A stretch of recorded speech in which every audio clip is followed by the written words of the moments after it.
This video is powered by the pros at Pascal Air Plumbing and Electric. Arkansas owned, Arkansas operated. GoPascal.com. Tom, welcome into the program as always, man. You got plenty of questions in with Coach Pittman yesterday. Talked with him about 30 minutes, and we played some of them already this morning. I want to ask about the offensive line first. I know that was the first question asked of him in the press conference. Do we see a multitude of changes this Saturday against Ole Miss with different guys that lead in different positions? Well, good morning, guys. I mean, I would say it's too early to tell, but what we did see at practice yesterday, Bray Latham was taking some reps with, it looked like right tackle. He played tackle before. Bo Limmer, who's been at center, was over there at right guard. Left guard. And Patrick Kudus, who's been the right tackle, was taking reps at center. So it depends on how those look. I mean, how well they communicate calls. And what Sam Pittman thinks is if you space Limmer and Latham out, then there's a young guy by each of them, as opposed to the previous alignment. Latham was at left guard and Limmer was at center. So Patrick Kudus has a veteran in Josh Braun, but not a guy who's been at Arkansas, communicating to him most closely. So, this is one of those issues that we saw in spring, and we asked questions about it, and we talked about it at length. How would those tackles hold up? And so far, they have not held up super well against the best competition. So, I think there are coaches who would, in this situation, maybe close down practice to keep this stuff secret or not even talk about it. Like, well, we're just contemplating changes. We'll see. But Sam Pittman talked about it. We might look at some different things, and then there's an open period of practice where we see Patrick Kudus snapping the ball and so on. So I think it remains to be seen. But as he mentioned, we can't just keep doing the same things and expect to just, be better at it. Mm-hmm. They got to change things up. And he did mention there's a difference between a panic move and examining everything you do and how you do it and make changes. Where does Amari Wiggins factor in this? You mentioned Kutas at center. I know they brought him out of the JUCO ranks. Is he a guy that could see some playing time on Saturday? Well, they talked him up in camp. They like Amari Wiggins. If it turns out that his work at center, they feel like it's better, more physical, and the communication's up, then I guess he could get a chance there. I don't think they're leaving anything off the table, because it has been somewhat of a surprising development that they just haven't got the running game going. And I think I wrote today they're 97th in the country, and this is a running attack that last year was, as good as any in the FBS. So there's a lot of issues, and I think it starts with having confidence in who's blocking, and then it goes from there, because we know these running backs are talented.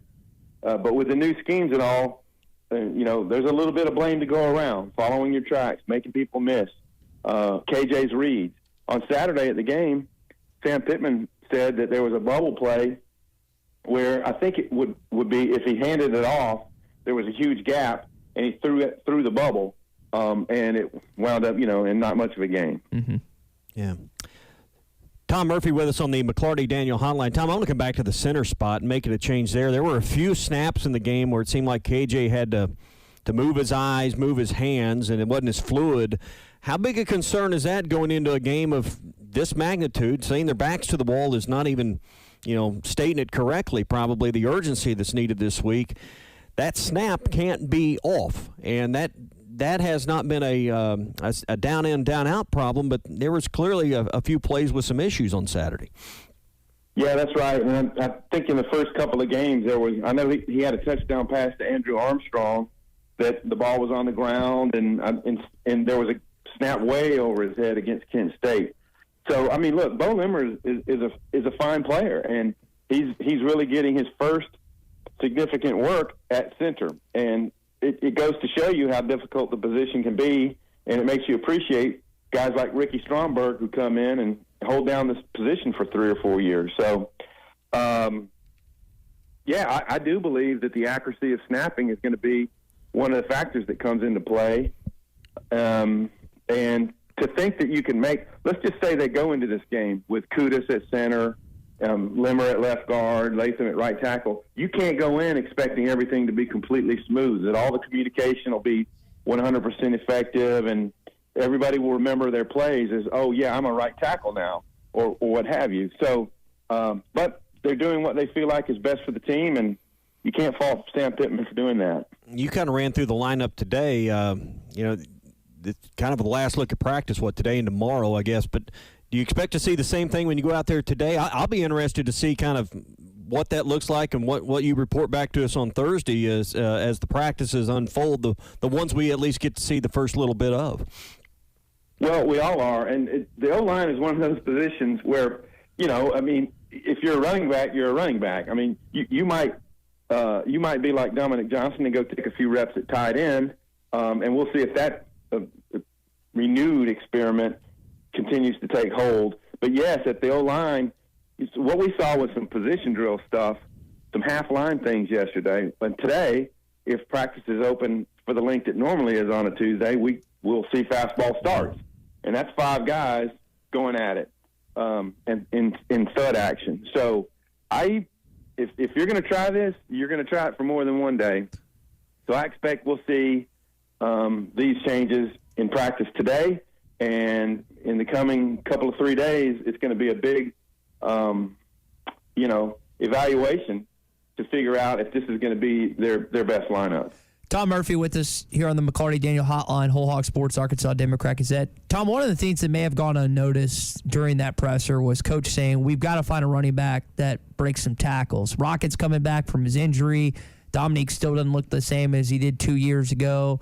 Dubinion and Green were basically non-factors in that game. Is there any way you could see a scenario where Isaiah Augustive gets in, or is he just too far down the depth chart at this point? Well, I think they got to the stage in last week's game. Augustive got the reps in probably the last series before the touchdown, and I think pass protection has been an issue. I know that Rashad Dubinion had some bad snaps in pass coverage, just missing guys and what have you. And I know Rocket in his first game back gave up one of those sacks from the edge. So usually pass pro for the true freshman is one of the hardest things to do. So I don't know if they would rely on him in the meat of the game, the heat of the game when it's really close and all that kind of stuff. So I think they'll go with their veterans. And even though I like Augustave, I think he's going to be a fine tailback. They got to find guys who are a combination that have power, that can make people miss. And they haven't had a ton of that this year, but there also hasn't been a ton of open space to get going in either. Tom, last thing. So you mentioned the tight end position with Dominique Johnson maybe playing some reps there, and we'll see what happens on Saturday. He kind of put them in 2 separate groups. He put Gums and Washington in one group, kind of the pass catchers, Sherman and Bax in the other. How do you think they go about it this weekend with Coach saying they're all getting reps heading into Saturday? That's a great question. Maybe we'll find out a little bit more in fastball starts. It looks to me like they want to give Gums the first opportunity there. I mean, the tight end position is so difficult, but being the pass catcher the way Has was is a big deal for this offense. And so I think Gums might be your best option there, and Washington, as you mentioned.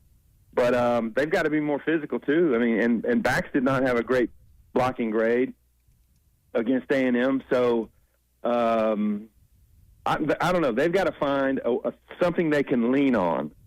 And I'm not sure if they've gotten that yet. Is it going to be our stretch play? Is it going to be the RPOs? And in this game, because Texas A&M put up somewhat of a blueprint, the way you attack the edges and just come at them. Mm-hmm. And they've got to find some hot route relief, and Gums could be a huge part of that. Chip and then turn and catch little short passes where you'll have room to run.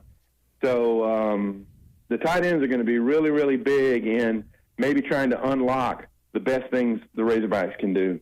Tom, we'll leave it there this morning, man. Appreciate your insight. We'll get a better look at Ole Miss on Thursday, okay? Indeed. See you then.